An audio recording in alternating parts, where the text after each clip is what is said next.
এটি হচ্ছে পৃথিবীর সবচেয়ে বড় যাত্রীবাহী জাহাজ আইকন অব দ্য সিজ, যা কিনা টাইটানিকের থেকেও 5 গুণ বড়। এটি শুধুমাত্র একটি জাহাজই নয়, বরং সমুদ্রের বুকে দাপিয়ে বেড়ানো একটি বিশাল শহর।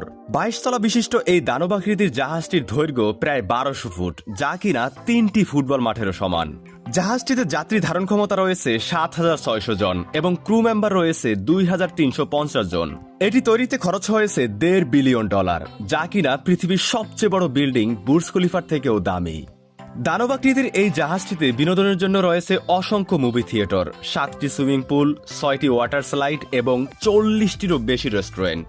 এই জাহাজটিতে আপনি প্রবেশ করলে মনে হবে যেন ভবিষ্যতের কোনো শহরে আছেন, যা কিনা সাগর মহাসাগরে প্রতিনিয়তই ধাপিয়ে বেড়াচ্ছে। বিলাসবহুল টিকেটে এই জাহাজটিতে একবার ভ্রমণের জন্য আপনাকে খরচ করতে হবে মোট 11,40,000 টাকা। দানবাকৃতির এই জাহাজটি আপনার কাছে কেমন লেগেছে কমেন্ট করে জানান।